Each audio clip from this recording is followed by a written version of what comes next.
Thank you for coming, Jerry. Last time we had a large PowerPoint presentation. We thought this year we might have more of an informal chat about some of the things that are going on. And I guess the key project that everyone wants to know more about at the moment is the Porgera gold mine, which is on the cusp of reopening. So what can you tell us about how that's progressing at the moment? Thank you, Andrew, for inviting me and also for hosting this very important conference. As we all know, the state refused the extension application for Porgera back in 2020, April 2020. Subsequent to that, there were several negotiations ensued, and there were several agreements being signed. One of them is the Porgera project commencement agreement, and in that agreement they laid out the milestones that would ultimately lead to the mining development contract and the reopening of the mine. Just to give you a quick update on where we are from a regulatory perspective, and I want to make it very clear that in terms of reopening a mining project as such, have many other players that come into the scene. One of them is the state negotiation team, which is a completely different body that is set up by the state to negotiate benefits that emanates from the project for the country and its stakeholders. From the MRA perspective, we are dealing with the regulatory or the permitting aspect of the business. And having said that, I am pleased to say that we have received the documents for the permitting of what is New Porgera Limited. New Porgera Limited has been established as the vehicle to operate the new Porgera mine. Under that arrangement, the underlying asset, which is the exploration license, has been transferred by Barrick Guinea Limited to the New Porgera Limited.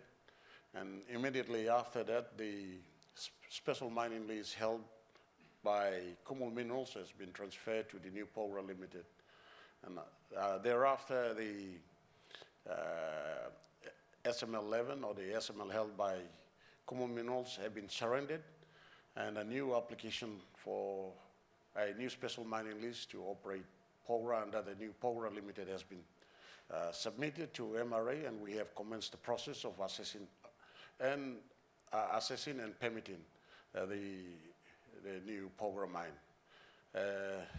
To date, we have completed the technical assessment and also conducted the warden sharing, which is a mandatory requirement. As of 21st of this month, we will hold the development forum, which will discuss the benefit sharing for the provincial government, local level government, and the landowners. So that will happen in Wafi, and depending on the security and other factors, we will be able to decide whether we continue to hold a consultation process in Wafi or move to another location. But the process has started, and strictly from a regulatory perspective, and also be mindful of the other risks that are imminent, we anticipate to get the permitting process concluded by first week of September, if all goes well. Thank you. So that means that your job on proving that that license is complete? Yes. And the license can be issued to the new developer of that license, which is New Porgera Limited. Yes, that is correct, but it's subjected to other factors. One of them is the exploration license, the environmental permit. Right. All environmental permit is cleared we've given the consent for the environmental permit to be transferred to New Porgera Limited. That has not happened yet, and we are still waiting on that. It will be also a requirement before the council deliberate on the application. So once that mining license is issued and that environment permit is approved, then the rest of it is in the hands of the developer effectively to start work. Correct. Yeah. So that's been a long process, I guess, of negotiation, but it does look as though we finally have some positive news on the Porgera gold mine, which of course was such a critical source of foreign exchange prior to its closure, and will be again once it starts being productive again. Realistically, once that permit is issued, I believe there is already early works that's been taking place in the meantime. How soon would it be reasonable to expect the mine to start going to production, do you think? We have given clearance for warm startup, the refurbishing of the assets on the ground, and those have been permitted under what we call the care and maintenance. But after the mining lease is approved, it may take at least, I would say, around 3 to 6 months before they reach a nameplate capacity production. Right. These things take time. You don't just open a mine, right? Correct. You don't just open a mine. So that's the most immediate prospect, and I know that a lot of people have been waiting for news on that. So thank you very much for updating us on the progress. The other major mining project that there's obviously a lot of interest in is the Wafi-Golpu project in Morobe province, Yes. which at the moment is under the umbrella of Newcrest Mining, but it looks like very, very soon it might be under the umbrella of Newmont, Yes. who are trying to buy Newcrest, subject, of course, to regulatory approvals, Yes. which are starting to come through, but also Newcrest shareholders, I know, still have to vote on that deal as well. Yes. But from your perspective, again, what hurdles or what hoops do we need to jump through to get to the point where we can start work on that mining project, which is not only an enormous project in its own right, but also a very important one from Morobe province. A lot of people in Morobe are very keen to get it going, and we've already heard from Minister Maru this morning about the attempts to build infrastructure on the expectation that at NADZAB, on the expectation that the Wafi-Golpu mine will be coming. Yes, thank you, Andrew, for that good question. I must also say that it seems the business in PNG has opened up for the mining sector. In the last couple of months, we had visits from the CEOs from major players in the world, including the chairman for MCC, the CEO for Newmont, the chairman for Harmony Gold, were in country, showing strong commitment towards towards Papua New Guinea. And so we are hoping that going forward will attract more investment in the mining sector. Having said that, we are waiting on the state negotiation team to finalize the what we call the negotiations for mining development contract, which is a very high level agreement between the state and the development partners. Once that they have a MOU in place to guide the negotiations, we hope they should conclude that within the next 2 or 3, but again, subject to other factors.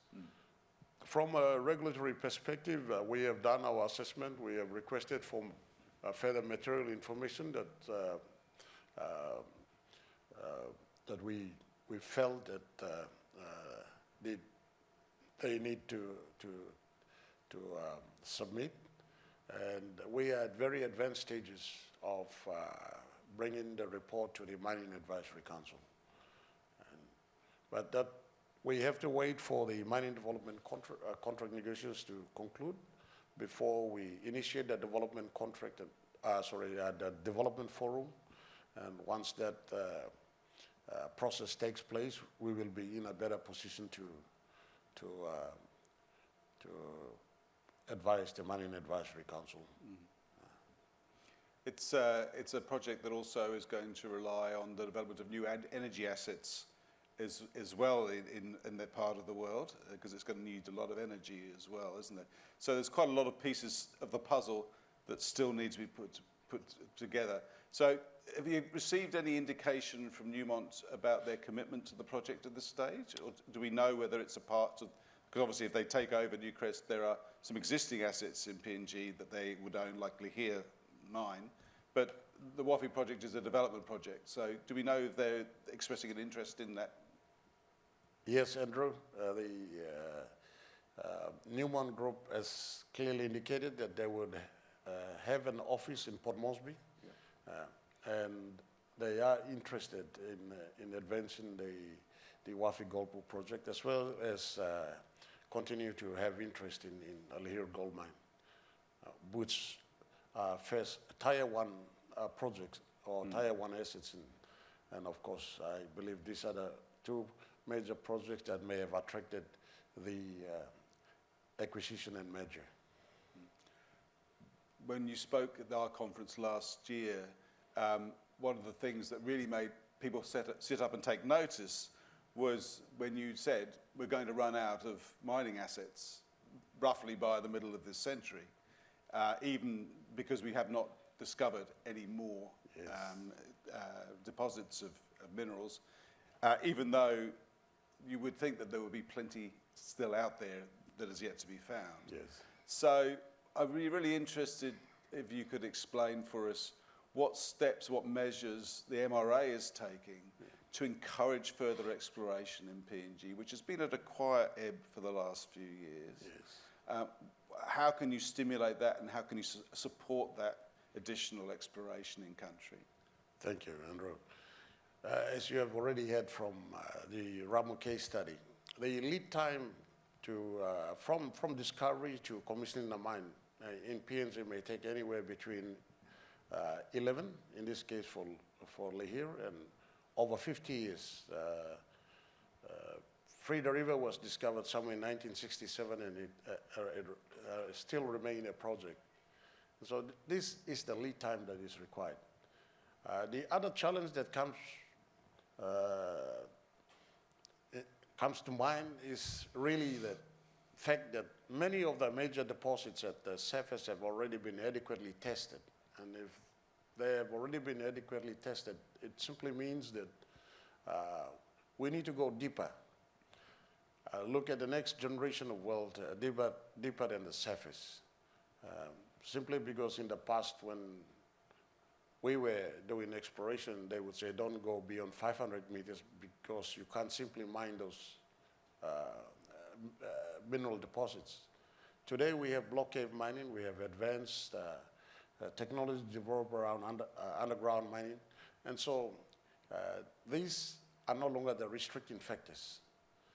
And at MRA, we are looking at trialing few remote sensing techniques.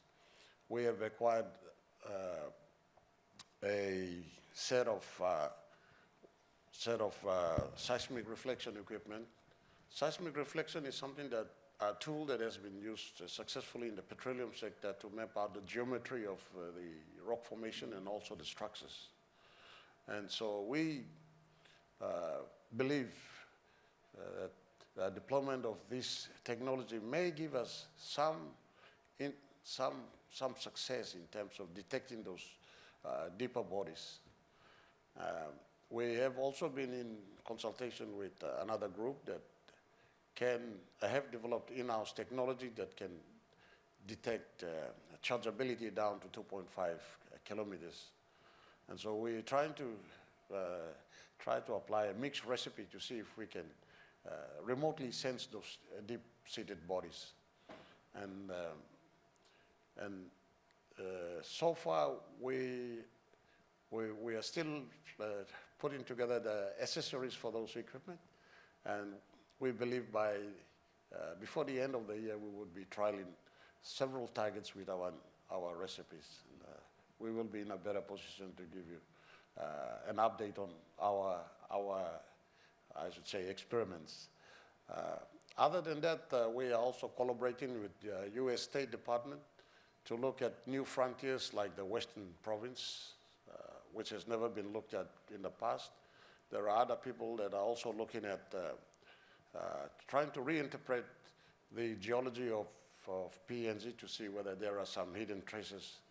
So those collaborations are underway, and hopefully we can develop some models that can unravel some of the deep-seated bodies. The other studies that we are undertaking in collaboration with a Swedish university is to look at rare earths, potential rare earths within what we call the laterite nodules and laterite caps. The university has undertaken advanced research, and we managed to entice them to come to PNG, and they have taken some samples back, so hopefully we can be able to look at new frontiers where we could possibly find some exotic rare earth elements in some of the known areas in PNG. So the traditional geological survey data you would have wouldn't have been looking for those kind of minerals 20, 30 years ago, would it? Or even 10 years ago, in many cases.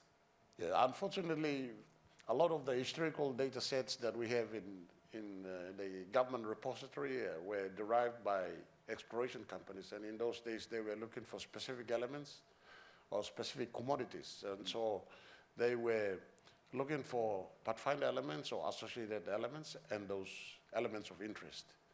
And we have gaps in our database, and also when we look at the countrywide data sets that we have lots of gaps in our scientific database. And these are some of the things that we are trying to fill over the next 5 years so that we can entice explorers to come back into the country.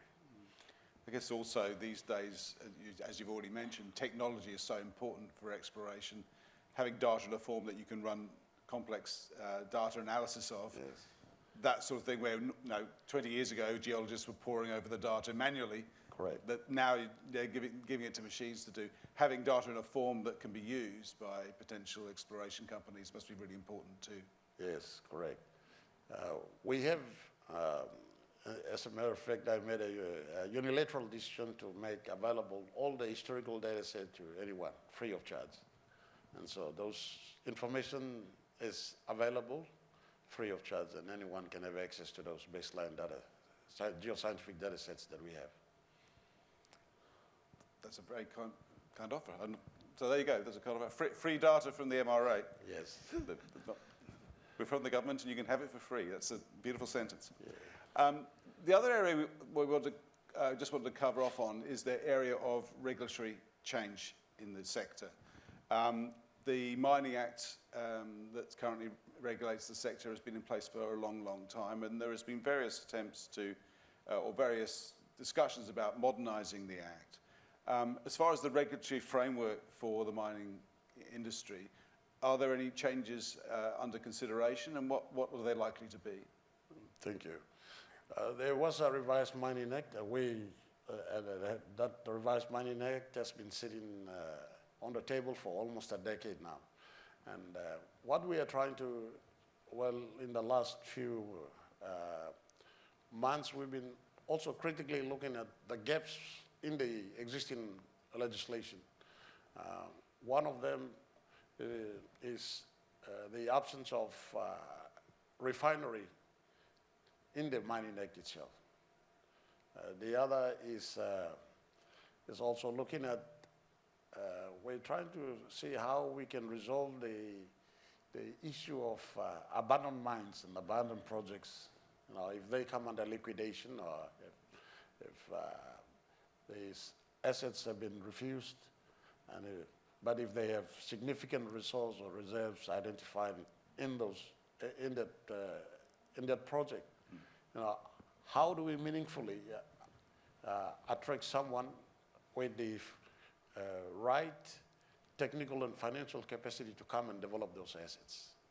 So one of the options the state is looking at now is to look at the option of auctioning or tendering those assets. The one we were looking at perhaps embedding a clause within the current legislation that can accommodate public auctioning or tendering of mineral assets. So that's one of the talk that has been going on in the government circle. But of course, when it does come to certain degree of certainty, then there will always be public consultation, as always, on those new laws that that government wishes to introduce. The other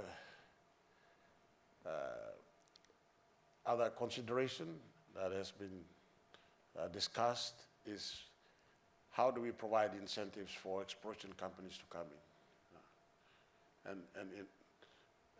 and so the government is also looking at how to address the lack of exploration in the country at this stage. And one of them is to provide various incentives. Is that lack of exploration activity something that's reflected in other international markets, or is it particular to PNG, do you think? We have cases in Western Australia and other parts where they also make available funding for exploration companies to use. And so this could be one of the options. The other option could be looking at relaxing some of the taxes associated with exploration. But the nuts and bolts of how they want to address that has not been formalized as yet. Just finally, Jerry, there's an interesting development that's happened in PNG over the last few years. Has been the emergence of a government entity in the mining space, Commonwealth Minerals Holdings, which, if you like, is the sister company to Commonwealth Petroleum Holdings, which has been so significant in the development of the sector, the petroleum sector, the gas sector in PNG, and looks likely to to play a really significant role in the future with developing beyond just being a holding company. What sort of role do you think the Cool Minerals might play, and what opportunity do you think there might be there for international companies, particularly exploration companies, to maybe partner with a local entity like Commonwealth Minerals? Because they'll also be a stakeholder in the new Porgera, of course, as well. Yes, indeed. Yeah. I think the idea of having state-owned companies may have emerged from states on a lack of states' participation beyond the 30% equity allowable under the Mining Act. I really don't know the reasoning and rationale behind this, but sometimes as a state it is good to be a regulator only. Sometimes it's good to be also a regulator and perhaps an operator as well. So it's quite a difficult question to answer, I should say. But I have no clear answers on this question. Well, you know what the MRA role is, so as long as the MRA has a clear role. Yes. Yes.